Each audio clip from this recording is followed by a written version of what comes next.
Welcome to Marvel Maniac and MCU Aftershow. This is your host, Eric Cicada, aka Mr. Honest, back with you to talk about Daredevil Born Again and its latest trailer. It was an exciting trailer. I want to go through it. Maybe next to moment by moment. I'm not gonna go moment by moment by moment. I'll go moment by moment. My attempts at humor have failed here, so we're gonna talk about the Netflix show a little bit too. I want to discuss with you some possibilities on how we can revisit that together as a team or a fan base of Marvel Universe fans. We'll think about names later. Marvel Maniacs. There we go. And I actually am really impressed by the trailer of this. I watched it once. Then I'm like, I'm going to watch this and talk about it on the podcast. So I only saw it once, and this was a couple days ago. And I had to defend Captain America as soon as I could.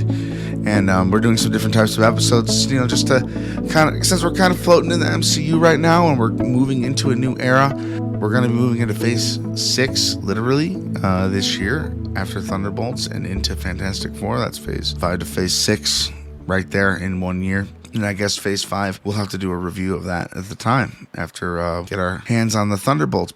But we are not there yet. We will have seen Captain America Brave New World before that, and also this beautiful looking, exciting, and promising Daredevil Born Again. Let me just put this into perspective for you.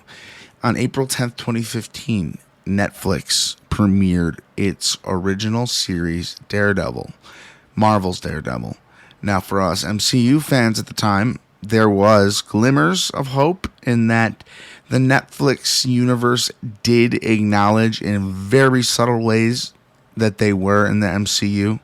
Considering this takes place around Age of Ultron, they refer to, in that show, the Battle of New York as like the event or so they have a different name for it in this show. Because we didn't know for positives that it was actually in the universe. As a Marvel fan, it was made that way.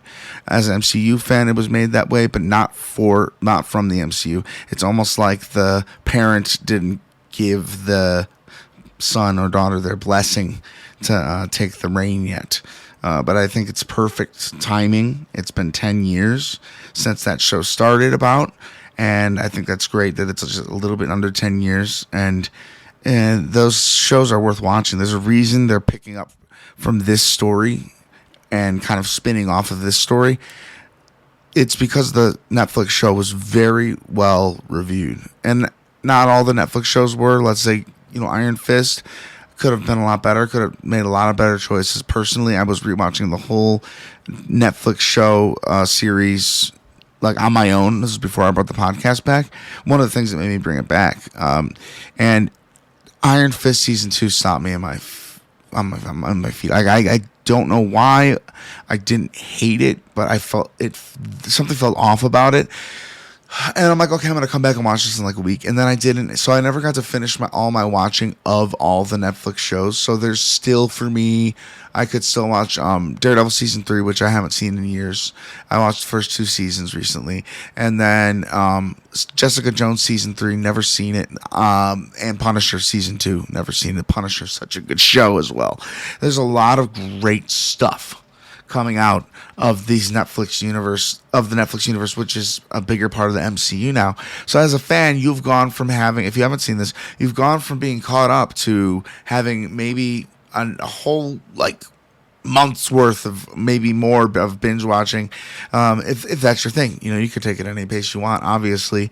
Personally, Daredevil is one of those shows that you want to press next when it ends.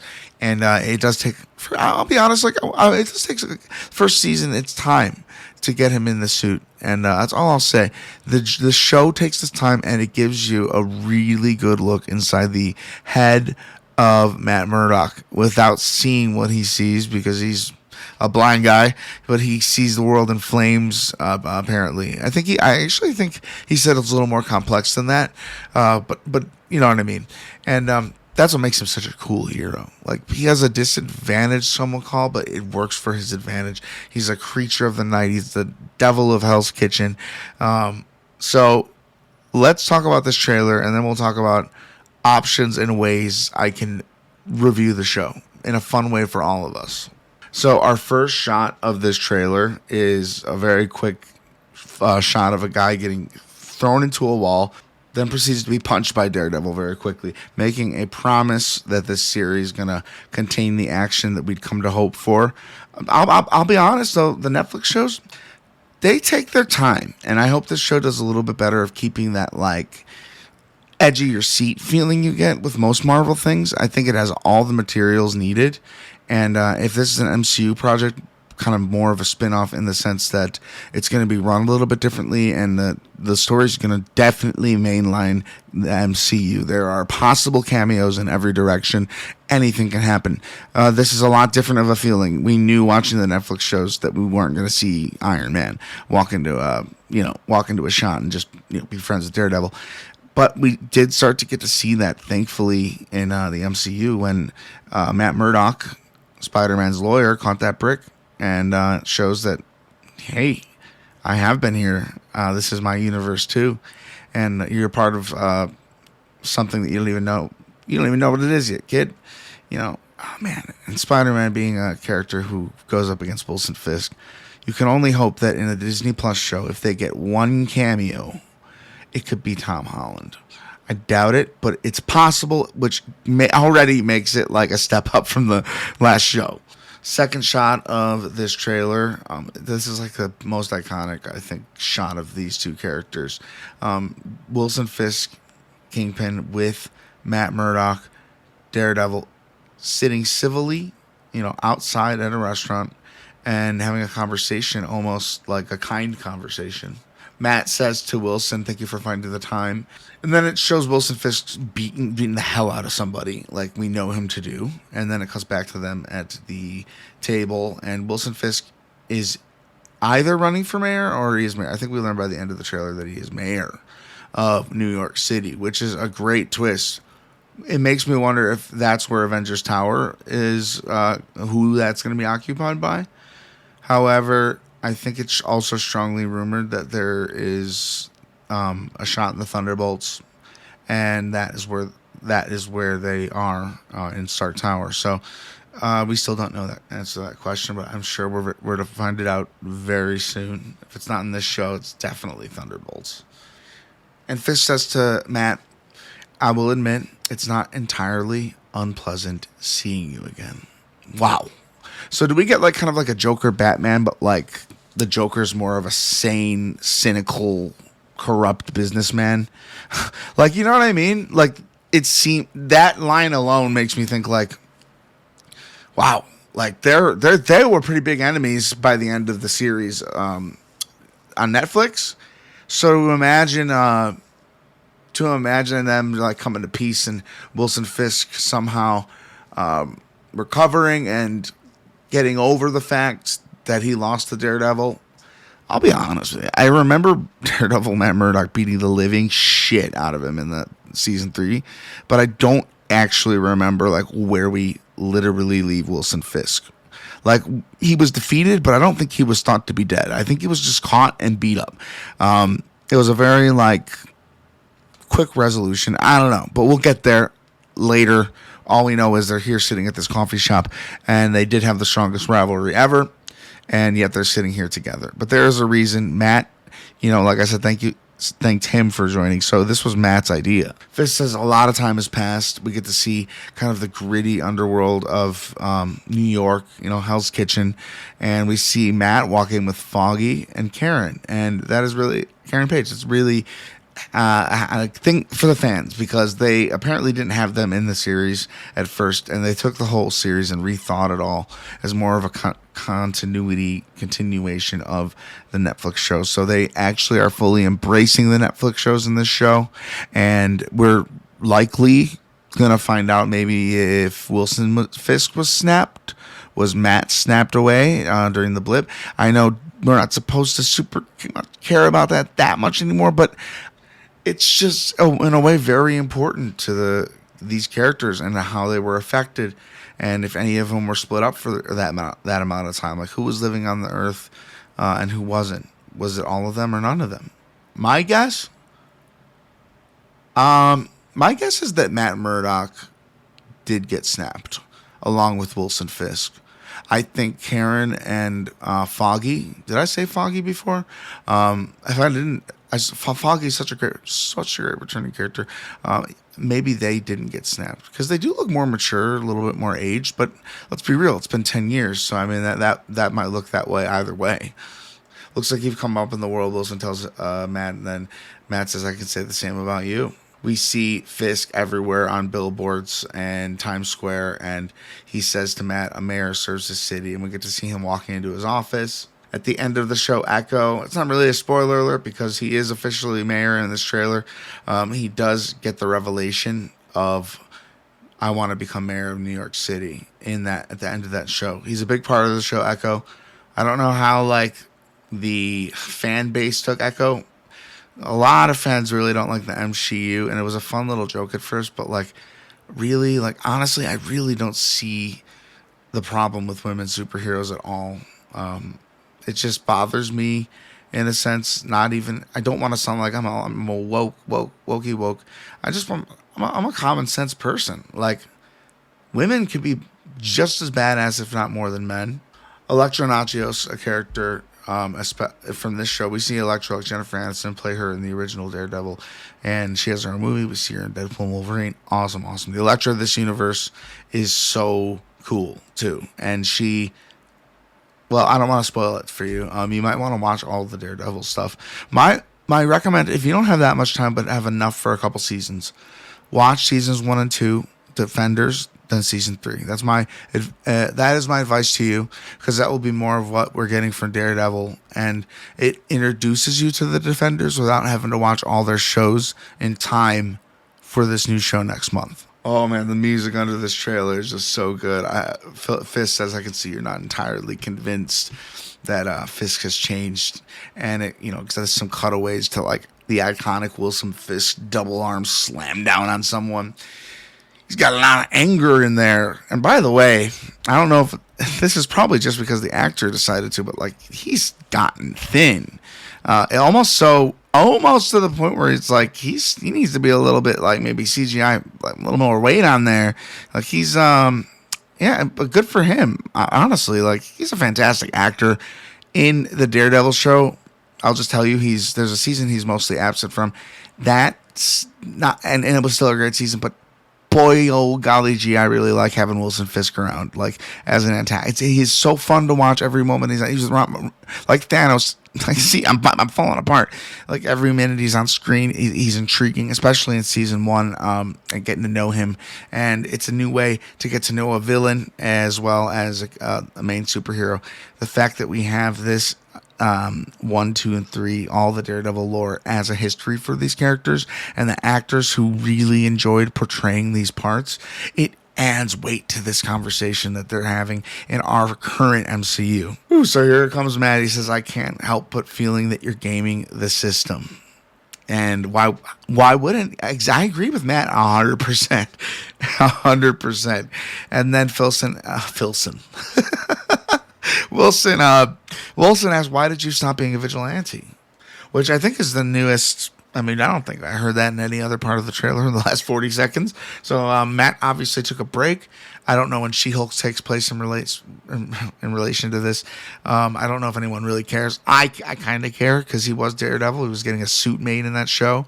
And him and She-Hulk have some moments. So I'd like to believe that Fisk thinks that he's done, or either that or Matt did put it down for a while, and maybe he was just getting started up again when we saw him in She-Hulk. Already speculating so much. He's not a vigilante to Fisk anymore, though, meaning he hasn't been seen in New York for some time. And if I remember right, in the show Daredevil, he doesn't have a Ned. Foggy doesn't know, Karen doesn't know, I think for a very long time. Up until, I don't remember when they find out, if they find out. Slight spoilers, you guys. But the thing is, you should go watch these if you have time. If you're binge watching Chronicles of Narnia right now or something, take a break. That'll always be there. Netflix Daredevil on Disney Plus. It's not Netflix anymore. Along with Defenders. I'm going to say the order one more time so you know. Daredevil seasons 1 and 2, followed by Defenders season 1, and then Daredevil season 3. That is my 4-season catch-up for you, and there's no mustard installed because that would add too much to the flavor of what we gotta have going right now. Why did you stop being a vigilante? That's as a line was crossed. We see the Daredevil helmet or top, shall we say, missing a horn, falling down on a city street. Did he kill someone? Did he let his anger out on someone that he shouldn't have? Did he stop pulling back the punches like Andrew Garfield's character Spider-Man, and as we find out, No Way Home? There's a lot of reasons he could have taken off the mask, but it looks like he might have tossed it off a building at one point. So we might be revisiting sometime within the time that we haven't seen these characters and see what Matt's been up to. Maybe he hasn't been Daredevil this whole time, but if I'm not mistaken, there's a shot in this trailer here that shows like 5 to 6 Daredevil heads for him, and it's a reveal that, like, has he ever stopped being Daredevil? Maybe he just left Hell's Kitchen for a while. I don't know. I'm speculating a lot during this trailer because I remember a breakdown trailer I did not long ago. I just like literally told you what the trailer did, and I didn't talk about my feelings about it. I like being open with you about my journey as a content creator in the middle of all this, and I hope you find it fun. Not like that one guy who wished I stayed more focused in my review section on Apple. That guy was really mad that I did not stay focused. That's just who I am sometimes. I even have an outline trying to help me with that, but that's just who I am. I'm focused as can be for this. I do go over every minute. Forgive a little bit of self-indulgence. If you don't like it, move on. That's perfect for me because I want the true people to be here who really kind of like the show along with the commentary. So that makes me sound a little bit insecure. That's just what it is. It's a human trait, isn't it? Wouldn't take a name called Mr. Honest and not be telling you how I feel. Also, it's kind of my superhero name, and it makes me feel badass. Saying that out loud made me feel a lot less badass. Wilson Fisk right here pulling a like we're not so different you and I type thing, saying that it's hard to come to terms with our violent nature. It comes from a place of truth, and I sense that over the years Wilson Fisk probably sees Matt Murdock Daredevil as someone who shaped him into a more powerful person, because I mean, you take a few beatings by the Daredevil and you get back up. I mean, Fisk has always been strong, so Matt, always would have thought that he completely defeated him, and I really wonder how he comes back into play here when he's got this front that he's not doing anything dirty under the table, when we just know, like from Hawkeye alone, I don't know. See, Hawkeye came out 3 or 4 years ago, so it's like 3.5 years ago. So like, when was it? It was like 3 years ago. Let's just say 3, and Fisk wasn't completely above board at all at that time. He hadn't even decided to run for mayor. It didn't seem like Fisk was on his way to a path of redemption. No. I mean, put this man in a mayor's chair. I think anyone who's been through what Matt Murdock has been through with a guy like this wouldn't be hesitant to believe he's got more going on than he claims. Fisk is saying hating the power that comes over us in a clip where Matt is just getting his butt kicked out of costume, out of superhero suit, and he's not fighting back. I don't think he's lost his powers. I think he's completely trying to lose this Daredevil thing, and I think it's just going to keep coming back to haunt him, like a nightmare or something. Like he can't stop being Daredevil. It's like in his world in the first 2 seasons of that show, like, there are times where he gets lost in the suit, and I like that for a few reasons, because the first season we didn't get to see him in the suit as much. And, there's times, even periods in the show, where we won't see him for a few episodes do action things. Like, that's the type of stuff that I personally hope. It's good to get good build up in it, and, lots of stories have to do this. Every story has to do this, have to build up to the end. Well, I hope we can kind of go off of the energy of the last season and continue Matt's story in a very high-paced, really engaging way.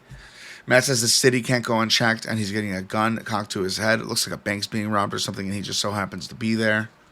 The trailer does that thing where it's putting words between the scenes we see. It's like the devil's work. Cut to a shot of Matt walking through kind of a hysterical crowd, smoky crowd. Is never done. The devil's work is never done. We see Matt walking into a lot of spaces like a courtroom, and they're all empty, kind of like showing him in a distance. Kind of like, I don't know, in my opinion, like saying how far he is away from who he really used to be and who he's becoming is kind of taking precedent. Fisk goes on, and chaos must reign. So he is definitely evil. It looks like he's still with Vanessa. It looks like he's clattering glasses with her, and there's still that blood on the giant white poster. Don't underestimate that poster. That is a very important piece of Wilson Fisk's story, and we see a lot of that starting in Daredevil season 1. It seems like Matt's going to be dealing with a lot of the street level issues that maybe even Kingpin isn't looking at or turning a blind eye to. You know, we got a corrupt Kingpin as mayor. That puts our greatest villain in this show, is history debatably one of the greatest villains in TV show or movie history, as a public figure, able to turn superheroes on each other, more likely turn the population against superheroes. This is a dangerous thing that's happening here, and Matt Murdock knows it. We see Matt getting completely charged by Frank Castle, a.k.a. the Punisher. He has a hatchet, and he has to say hit Frank to calm him down so he doesn't hurt him. It looks like he punches him anyway. I don't know why he's so mad. I'm going to try and watch Punisher before this show, the second season, because I saw the first one, which was so good. If you have time to watch every Disney Plus / Netflix show before this show comes out, more power to you. But that's a big task. Even watching the 4 that I suggest is a big task. If you want to enjoy it, really take your time. I mean, I'll be honest, this show's never going anywhere. You could probably catch up on everything, and if it's a week-to-week release, you'll be caught up by episode 2 or 3, and you still got a good few more to go. Matt tells Fisk, I was raised to believe in grace, and just a symphony of action shots. We see Karen Page in a courtroom. We see people hung. When we see Matt Murdock like smacking the crap out of somebody in a yellow mask, we see some guy putting on a fully white, what looks like to be a super suit with a black and white mask. A lot of things going on in this trailer. A lot. Oh, and then it goes to Matt saying, I was also raised, and it shows a bunch of action shots, and Wilson Fisk like looking down at the city below him. Great shot. But yeah, I was also raised, and then the moments in the trailer, including the new white superhero looking guy stabbing something on the ground. He might not be a good guy. But I do believe in is retribution. And then like all the songs stop, and we see a gray Daredevil, classic Daredevil look. We got a gold one from She-Hulk. We got a black one. And it looks to be like 2 of his classics. So yeah, he's got a couple of costumes going on back here. I keep calling them costumes. They're super suits. After that retribution line, we get to see Daredevil full outfit use his, what are they called? They're not nunchucks. They're 2 fighting sticks that are connected in some way. I should look up what that is. But he beats the heck out of some guy with it, which is just refreshing. Followed by many quick shots of Daredevil laying guys out on the ground, and then the Daredevil screaming and Matt screaming, and he's going through so much turmoil right now. It seems like almost like the biggest pickup from the Netflix show. We're gonna be open up Matt Murdock like we've never seen him before, and all of that show is gonna be such a pleasant backstory to lay on this newer elevated show where they can easily do so much more from the comics, which I don't know much about for Daredevil especially, and I'm considering getting Marvel Unlimited, and I'm not going to talk about it because I would like them as a sponsor at one point in time. Manifestation. And anyway, Matt has totally let the devil out.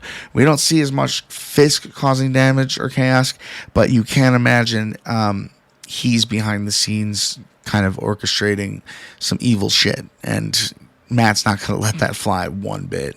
Oh yeah, so Matt screaming at the end of that episode trailer literally sums up how excited I am for this show. Let's be honest, it's a long time coming. They've been talking about this for a long time. It almost seemed like they were going to do some fan fiction-y stuff here that they actually are doing, which is like, whoa, they are bringing people in. I hope we see She-Hulk.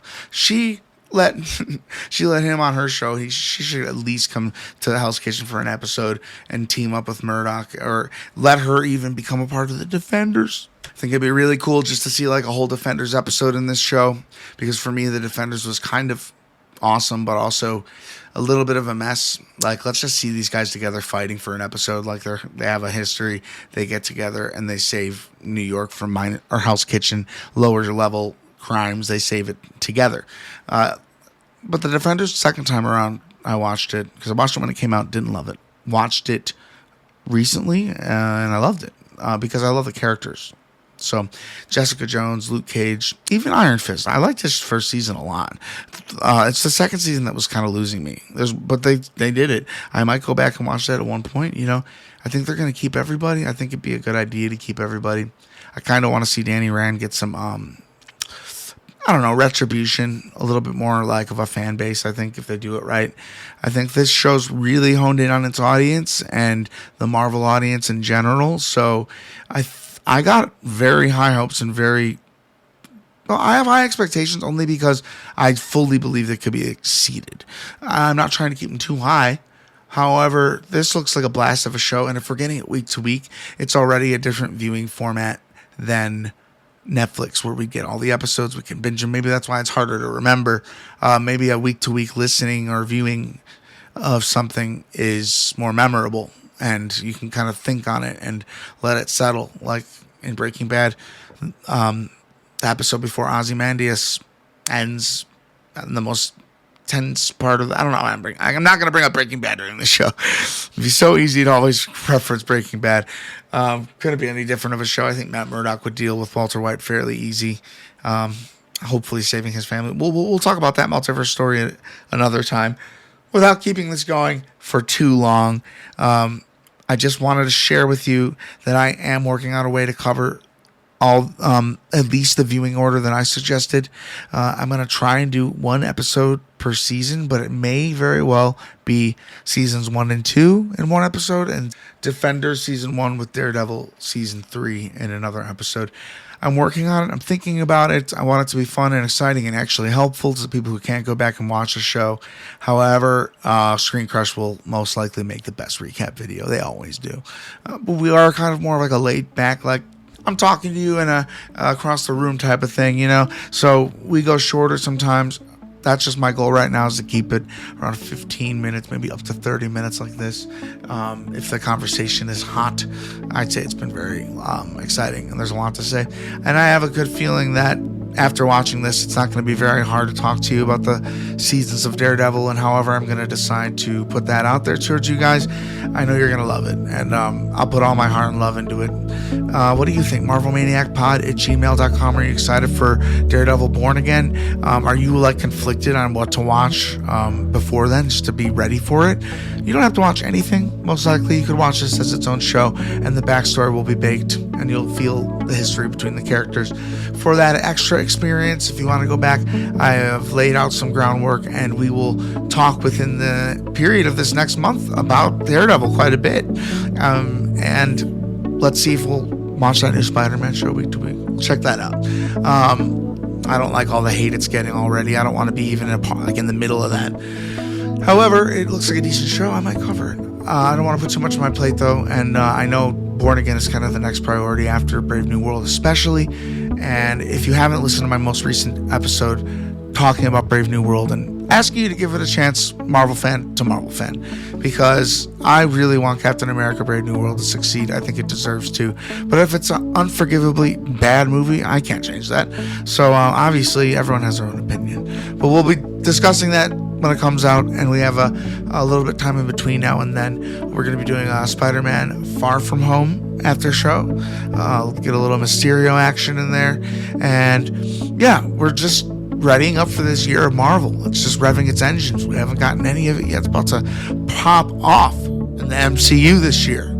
I think it's a long time overdue, and I hope that last year they had a lot of time to rethink everything, and all the content's going to be awesome, just like we expect it to be. So you, my friend, my listener, you're not really my friend, but if you want to be, let's be friends. Thank you for listening. Thank you for being here. Thank you for staying to the end. Give this show a positive rating wherever you're listening to it. If you do have feedback, give it to MarvelManiacPod@gmail.com. I'll answer you directly. And if you want to just throw some theories in there, we'll talk about it on the show. If you'd like to donate, this will go a long way. You can tap the tip jar button in my About section, and never expected, but always appreciated. Until next time, this upcoming Wednesday, Avengers, disassemble.